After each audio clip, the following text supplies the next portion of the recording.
Fala pessoal, já estamos ao vivo. Eu quero cumprimentar a todos com a paz do Senhor Jesus Cristo e dizer, meus irmãos, a minha gratidão a todos que me deram esse feedback recentemente. Na sexta-feira nós não pudemos gravar a aula e deixar, né, pelo menos aqui no YouTube, mas muitas pessoas entraram em contato comigo perguntando, pastor, cadê a aula da EBD?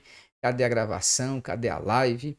E eu então assim me comprometi novamente a poder estar fazendo já. E agora, hoje, sexta-feira, nós já estamos aqui no ponto para poder compartilhar com vocês um pouco do entendimento da palavra do Senhor. Quero só dizer que agora, para esses dias, nós vamos estar abrindo as inscrições para um novo formato do nosso curso de teologia, que é o Teologia Sem Pressa, o nosso curso que tem uma abrangência de estudarmos a Bíblia em ordem cronológica. A ordem cronológica é a ordem em que os fatos aconteceram.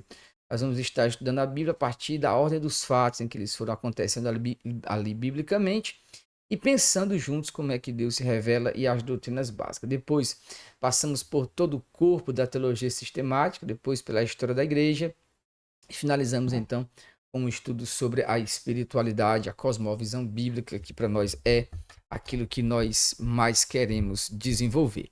E para esse primeiro momento, nós vamos abrir novamente uma nova turma. Alguns já estão se formando, outros já adentraram. E é uma oportunidade para você que quiser conhecer o nosso trabalho e quiser ser mentoreado por mim. Eu que sou o diretor, né, que faço toda a organização dos cursos do Instituto Tempo de Entender, que logo, se Deus quiser, nós vamos estar nos tornando uma faculdade, podendo oferecer cursos a nível de graduação, tanto nas áreas da pedagogia, história, letras e também teologia e filosofia. E eu queria então convidar você para que, se você quiser ser acompanhado, ser mentoreado, a acessar, me mandar aqui, deixar algum comentário e eu vou entrar em contato com você.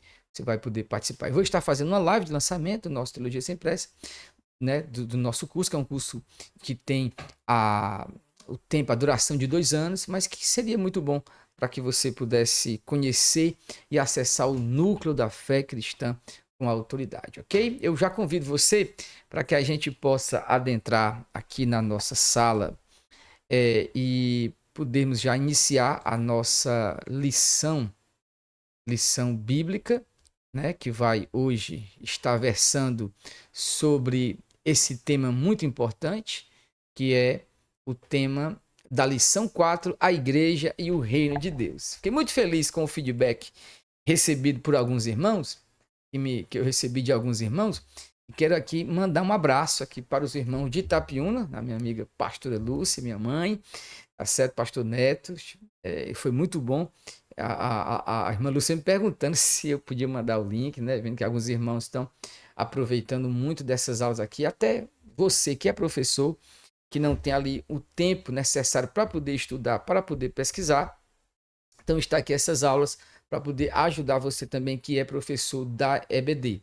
Alguns irmãos lá de Camusim, meu forte abraço para os irmãos de Camusim, meu amigo Jason, o Paulo César, Maria e pessoas que compartilharam comigo também sobre a importância dessas aulas. Aqui nós estamos para esse tema muito importante, pois é um tema, além de ser relevante do ponto de vista teológico, do ponto de vista doutrinal, ele é extremamente relevante quanto ao momento a qual a igreja institucionalmente está vivendo.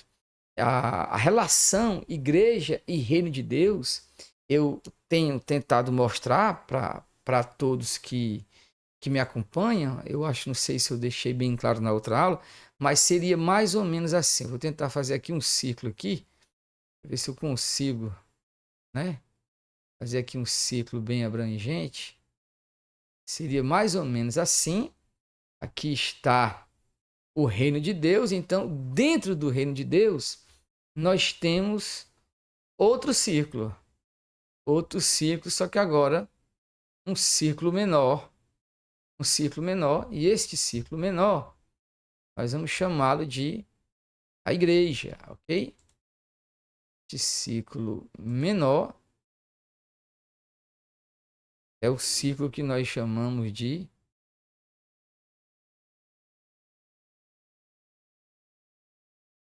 igreja. E esse maior é o reino, né? Então, o que eu quero mostrar para você aqui é que o reino de Deus, ele é mais abrangente do que a igreja. A igreja está dentro do reino de Deus. A igreja, ela não é o reino, mas o reino é maior. O reino é maior do que a igreja.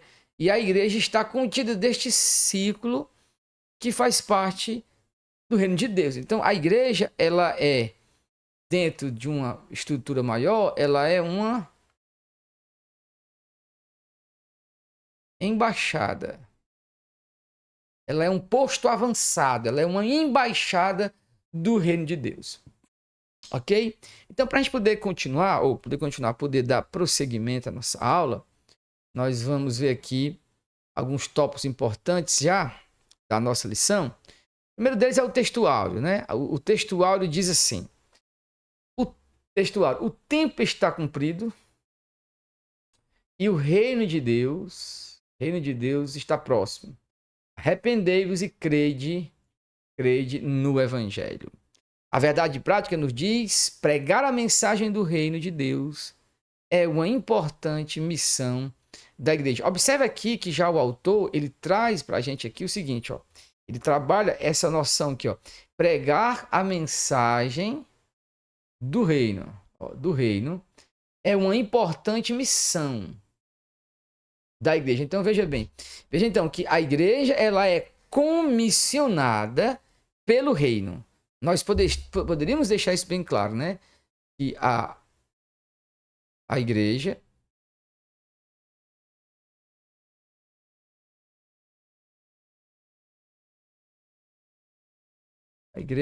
é...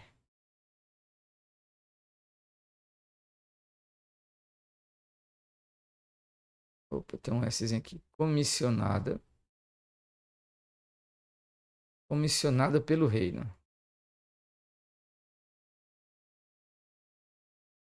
A igreja, ela é comissionada pelo reino. Minha letra tá ruim hoje, né? Também que a minha canetinha aqui tá tentando me ajudar. Mas vamos lá. Então, o que já está claro, na verdade, prática, foi aquilo que eu já apontei no início agora, de que o reino é mais abrangente e a igreja é uma embaixada deste reino. Na leitura em classe, nós temos: e depois que João foi entregue à prisão, veio Jesus para a Galiléia, pregando o evangelho do reino de Deus e dizendo: o tempo está cumprido e o reino de Deus está próximo. Arrependei-vos e crede no evangelho. E andando junto ao mar da Galiléia, viu Simão, André e seu irmão, que lançavam rede ao mar, pois eram pescadores. E Jesus lhe disse: vinde após mim, e eu vos farei pescadores de homens. Então, para introduzir aqui no nosso comentário, então a Bíblia apresenta o nosso Deus como um rei, como um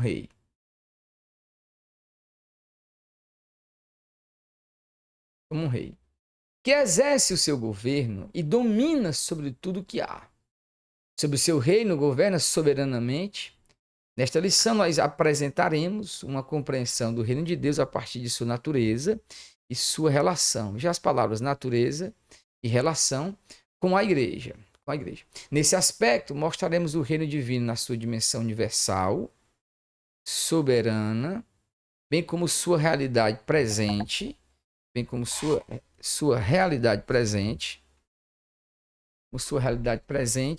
e futura. A igreja, aí ele coloca aqui muito importante, a igreja é vista como parte desse reino, como parte do reino, e por isso Deus estabeleceu para pregar, manifestar a vida do reino divino. Então veja bem, o que tem que ficar claro para a gente aqui à guisa de introdução. Foi aquilo que eu expus agora no momento atrás. A igreja do Senhor Jesus, ela faz parte do reino. Então, a concepção católico-romana, que ela meio que confunde, trazendo a identidade da igreja como se ela fosse o próprio reino, isto não se compreende bem à luz da Bíblia. Tem que ser o norte para a gente esse ponto aqui. Claro, alguém pode querer dizer que eu estou errado, alguma coisa, mas no seu sentido maior, A Igreja Católica confunde as duas coisas, entendeu? Visto que ela aceita a doutrina maior que foi exposta por Santo Agostinho como um certo, que nós chamamos de um termo teológico de amilenista. O amilenismo, ele vai dizer que o reino espiritual já está acontecendo agora e a esfera de ação é a igreja. Então, há uma certa confusão entre o que é o reino e a igreja para o católico romano. O católico romano mediano, ele nem sabe o que é isso, ele nem ouviu falar. Mas é necessário a gente trazer essa exposição para você aqui. Então, uma coisa é o reino, que é a esfera maior do reino de Deus, que a gente vai ver agora, a esfera universal. E este reino comissiona a igreja a pregar o evangelho. Quem comissionou? O rei Jesus. Né? Isso tem que ficar bem claro. Então, nesse ponto aqui, chega então o reino universal. Então, o salmista diz, ó, Deus é o rei de toda a terra e da mesma forma, Daniel vai afirmar ó, que Deus domina sobre o reino dos homens. Daniel 4:25. Assim, as Escrituras revelam um importante aspecto da natureza do reino de Deus. Qual? A sua universalidade. Nesse sentido, o reino de Deus não é apenas um reino que se manifestará no fim dos tempos fisicamente. É um reino que começa assim que Deus declara sobre a sua criação. Ele já está reinando sobre a sua criação. Porque sem a criação, entre aspas, não há o reino. Porque ele precisa criar seres, quer sejam espirituais, quer sejam materiais. Porque nesse sentido, né, a natureza eterna sem a criação é a natureza do Pai, do Filho e do Espírito Santo. Então, nesse sentido aqui, não há um reinado de ninguém. Pelo contrário, eles aqui vivem aonde? Pai, Filho e Espírito Santo. Na plenitude do relacionamento de amor. O Pai ama o Filho ama o Pai e o Espírito ama o Filho e o Pai. A relação amorosa de Deus, a relação eterna, a gente usa um termo que é a interpenetração do reino, a maneira como eles estão um no outro, a unidade divina, a diversidade de pessoas, a pessoa do Pai, a pessoa do Filho, a pessoa do Espírito. Isto é a grandeza do nosso Deus em pleno amor e em plena felicidade. Esta felicidade é tão grande, então, que ele cria. Ele cria, é como se fosse uma fonte jorrando, e aí Deus, dessa fonte que ele é, que jorra, ele cria um recipiente para receber aquele amor, aquela felicidade que ele está jorrando de si. Então, assim, Deus cria, porque o ato de Deus criar é o transbordamento divino em graça. Deus transborda em graça e cria o ser humano. Então, quando ele cria o ser humano, automaticamente aqui ele passa a ser rei. Ele reina sobre a sua criatura, agora na contingência da própria realidade. Então, Deus é o rei universal e, como tal, tem o domínio absoluto sobre a criação, sobre os reinos dos governos dos homens, bem como sobre todas as ordens angelicais. Isso significa que nada e nem ninguém está fora do seu domínio. Então, não existe o lugar da criação aonde Deus não reine. Essa perspectiva é importante porque ela traz a luz para nós nesses últimos tempos de muita pluralidade, de totalitarismos e de falta de sentido por parte das pessoas. As pessoas podem pensar que o mundo está sem o seu capitão, ou como diria aquela frase do filme, corra que não, e agora o piloto sumiu, né? Não, o piloto não sumiu. Deus continua reinando sobre a sua criação, porque ele é o rei absoluto, ele é o rei soberano, que a tudo dirige, tudo governa. Glória a Deus nas maiores alturas. É isso que nós podemos dizer. Só lhe deu glória, somente a Deus a glória, porque ele reina sobre a sua criação. E nesse sentido, ele reina porque ele tem um atributo do ser rei, a soberania. A soberania divina e os acontecimentos do mundo. Ora, observamos que, embora o mundo siga seu curso, Deus não perdeu e nem deixou de exercer seu domínio. Então, nesse sentido, por mais que alguns possam pensar, Onde está Deus nisso? Onde está Deus naquilo, nas catástrofes que acontecem? O importante para aquele que crê no Evangelho do Senhor Jesus Cristo é perceber que Deus, o nosso Senhor, Deus, não perdeu, não deixou de exercer o domínio sobre ele, tampouco sobre o universo criado. Um Deus que não tivesse o controle de tudo não seria Deus. Isso não significa dizer que ele seja a causa do mal, a causa das coisas. Pelo contrário, o nosso Senhor, embora controlando todas as coisas, como um supervisor atento, como um pai amoroso, que vê aquele filho que engatinha, que vai então ainda ter que aprender a andar, está sob controle. E às vezes o pai intencionalmente deixa que seu filho caia, para que ele aprenda depois a andar com as próprias pernas. Você vai perceber que nosso Deus, ele age assim, como este pai que observa todas as coisas. Então, significa que embora os homens, até mesmo o diabo e seus demônios, tenham liberdade, ó, a frase aqui chave para a gente, ó, eles tenham liberdade e permissão para agirem, contudo, essas ações não se sobrepõem à soberania de Deus. Assim, Deus domina sobre todos. Domínio do Senhor. Isto é magnífico, gente. De aplicação prática para você que é professor, para você que é aluno, isso tem que ficar muito claro. Estamos falando de um Deus reina soberano e que está supervisionando sua criação, está percebendo tudo o que acontece, nada escapa do seu poder, do seu domínio.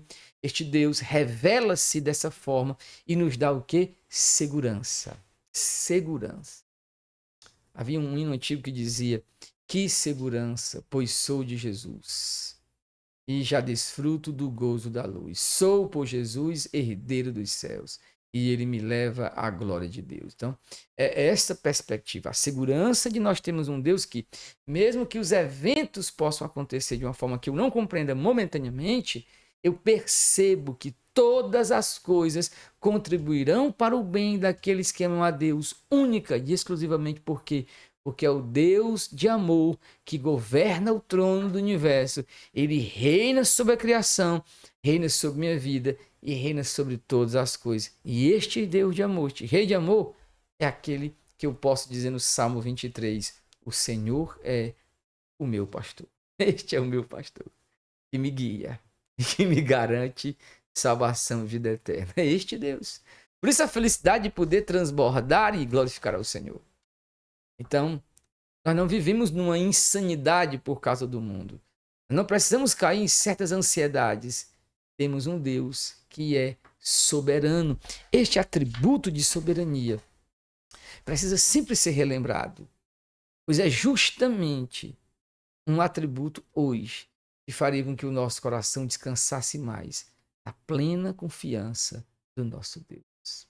Eu pergunto, como está a sua confiança no Senhor?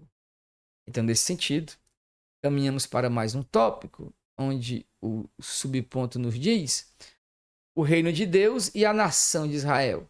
Então, o Antigo Testamento revela que Deus escolheu um povo, Israel, para reinar sobre ele através de um governo soberano e teocrático. Quando Israel estava organizado em um regime tribal, né, essa questão do regime tribal, Deus reinava sobre ele de forma soberana, exercendo o seu governo teocrático sobre o seu povo, Israel. Por isso, era um reino sacerdotal. Dessa forma, quando escolheu Israel, Deus tinha o propósito de abençoar essa nação e por meio dela todos os povos. Veja que o propósito de Deus é universal, que começa com a nação de Israel, mas Deus quer abençoar todos os povos. Esse propósito se concretizou na pessoa de Jesus Cristo, o filho de Davi, que por intermédio de sua morte e ressurreição estabeleceu a igreja. Ele estabelece a sua igreja. Então, o que fica claro para a gente aqui, de maneira bem absoluta, é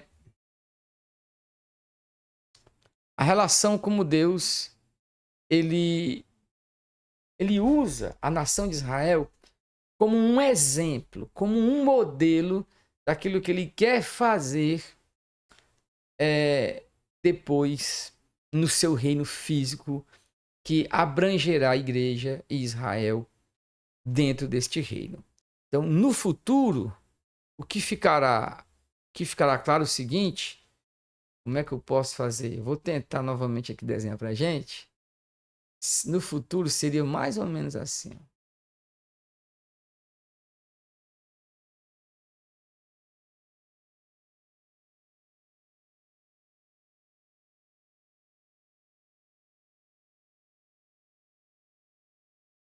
Então aqui seria o reino, né? Esse ciclo aqui maior é o reino. E dentro deste reino aqui nós vamos ter Israel, igreja.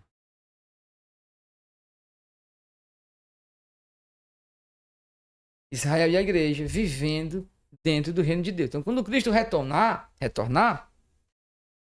aquilo que estava em miniatura, como se fosse uma maquete em Israel, mas que Israel fracassa, mas aquilo que está lá é uma maquete daquilo que virá o grande reino de Deus. Então, no grande reino de Cristo, Israel e igreja pertencerão agora como um só povo, né?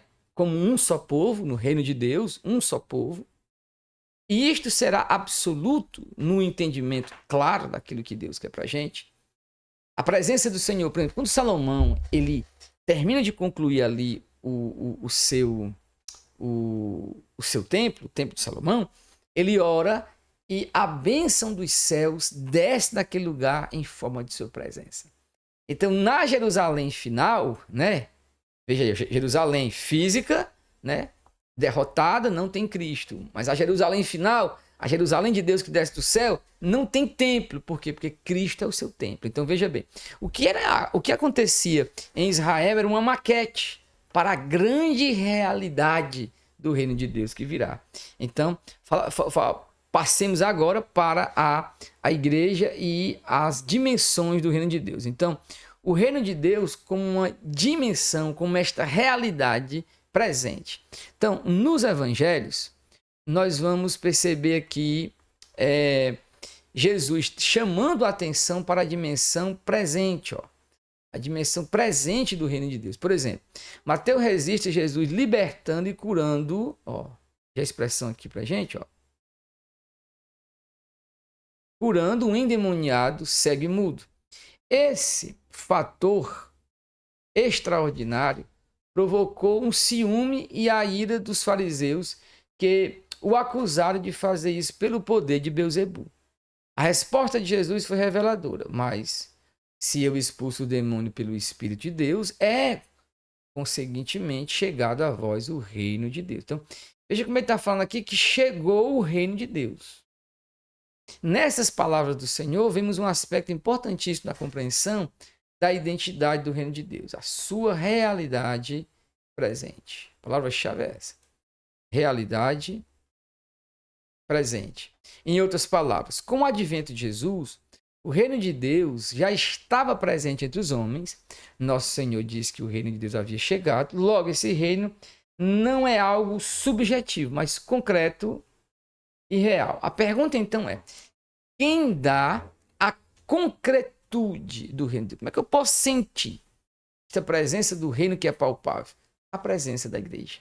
Por quê? Porque eu já mostrei ali em cima, no começo da aula, que o reino de Deus é a dimensão do seu governo maior e que a igreja é uma embaixada do reino de Deus.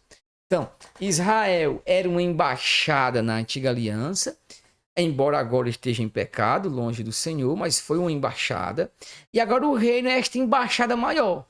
Enquanto Israel era apenas uma nação, este reino agora se concretiza e se revela nessa embaixada em várias nações. Olha que glória, gente. Que coisa importante. Se concretizando dentro, né, dessas várias nações, este reino.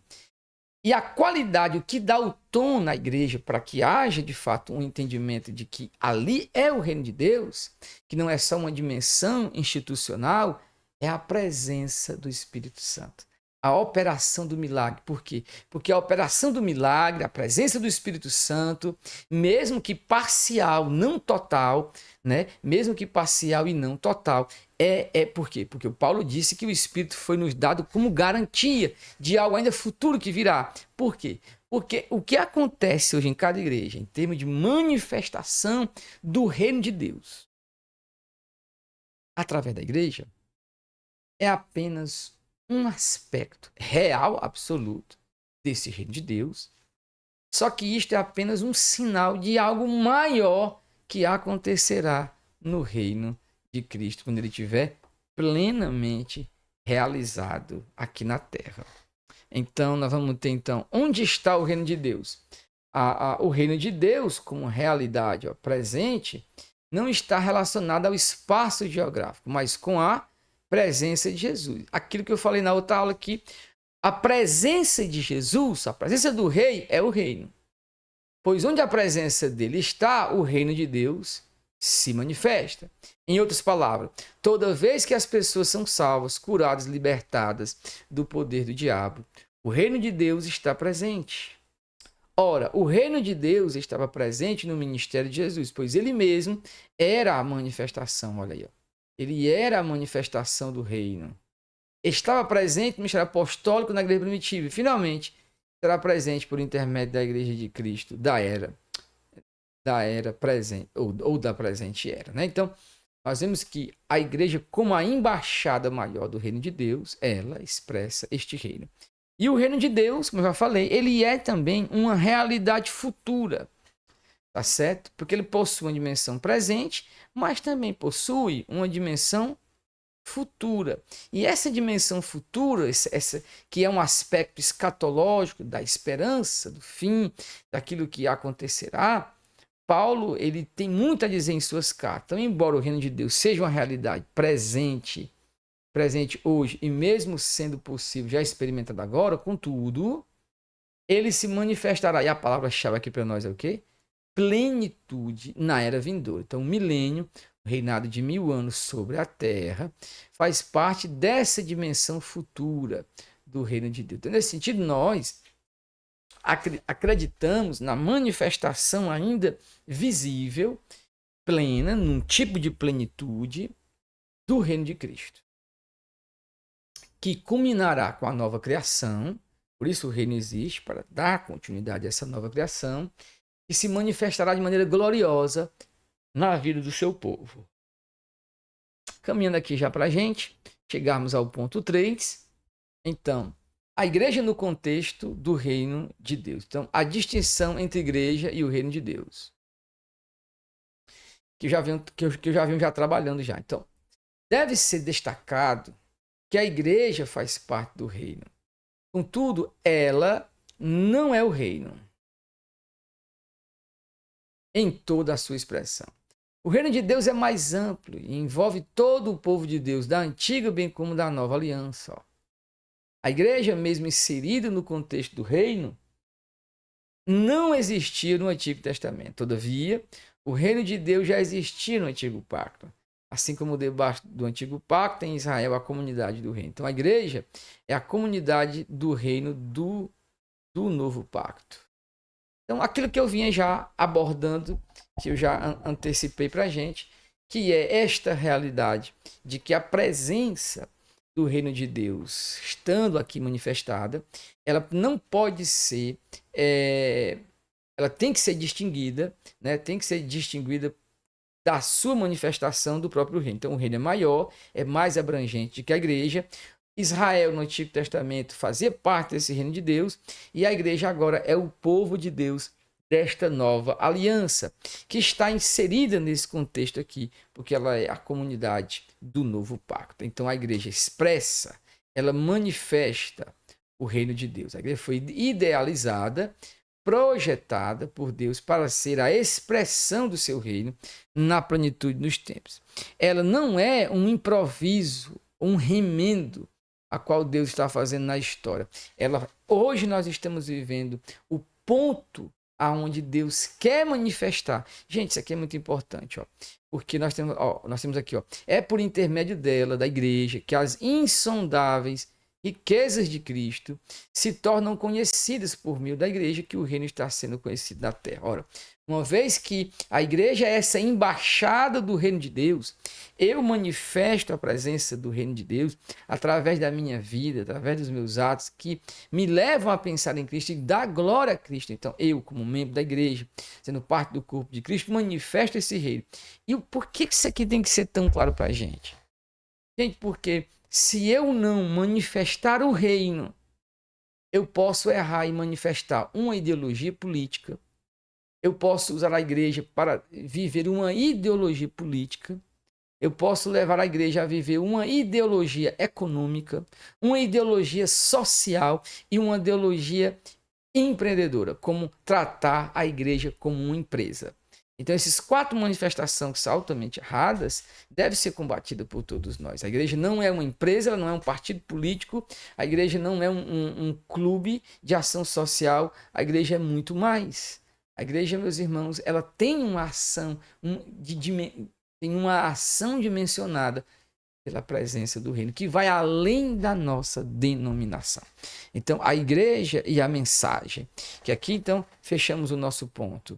Pregar o reino de Deus é a maior importância, aquilo que é de maior dentro da missão da igreja. Paulo falando ali aos presbíteros de Éfeso, ele recorda que quando já prisioneiro, pregava o reino de Deus. Né? Os novos na fé eram conscientizados da realidade do reino de Deus. O reino de Deus é a mensagem de esperança feita, né? Feita àqueles que o amam. Portanto, pregar a mensagem do reino é a missão da igreja. Essa missão não só é executada hoje na igreja local, como ela recebe, como isso fica muito maior, isso fica ressignificado de maneira clara quando nós proclamamos o evangelho a todas as nações. Então isso significa que a igreja sabe que o reino de Deus e a importância que ele tem. Então, quando esse entendimento não é claro, a igreja local não consegue viver a missão caracterizada pela igreja do Senhor. Então, para concluir, nesta lição nós aprendemos um pouco mais sobre o reino. Como disse alguém, a igreja não é idêntica ao reino, pois este é maior do que ela. Todavia, a igreja é o instrumento. Eu quero usar aqui a palavra embaixada, porque ela é uma representante maior deste reino de Deus. Então, assim, o reino de Deus, em sua plenitude ou na sua manifestação final, incluirá todos os crentes que professam e professarão sua fé em Cristo, o Filho de Deus. Então, para nós vamos concluir aqui nossa aula observando alguns pontos importantes ainda que precisam ser destacados por nós. Primeiro, é que nós precisamos entender que existe o grau em que o reino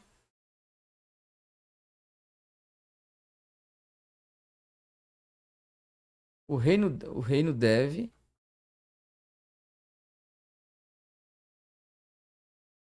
ser o primeiro.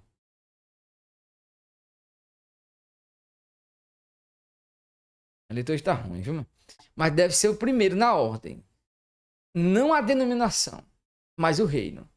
Porque, por exemplo, se eu estiver vivendo aqui uma experiência onde um crente, ou por exemplo, eu estou aqui evangelizando uma pessoa, aí a pessoa aceita Jesus, mas a pessoa quer ir congregar em outra igreja. Não é para você ficar triste com isso. Porque, em primeiro lugar, o reino de Deus. E acontece de pessoas ficarem tristes, né? Por exemplo, aconteceu uma vez de um amigo iniciou um trabalho em determinada comunidade bem carente, com poucas pessoas, que ali uma igreja, um templo bastava. Mas aí outra igreja soube que esse meu amigo estava fazendo um trabalho naquele lugar e antes do meu amigo construir o templo, eles foram lá e construíram. Para quê? Para que as pessoas que se convertessem já tivessem um lugar. Então veja bem, esta igreja que agiu assim, ela não age pensando no reino primeiro, ela pensou nela, no aspecto denominacional, e é um fracasso. Então, primeiro o reino de Deus. Primeiro o reino de Deus. Em segundo lugar, a igreja.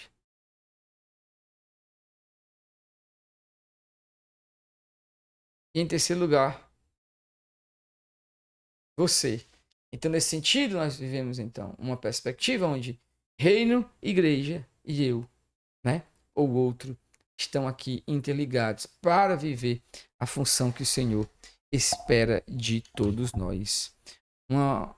Uma vez que nós entendemos esse aspecto, uma vez que nós compreendemos essa dimensão da mensagem do reino de Deus, fica muito claro aonde o Senhor quer nos levar, fica claro aonde o Senhor quer nos guiar. Ficará claro para nós as dimensões a qual o Senhor quer de fato trabalhar em nossas vidas.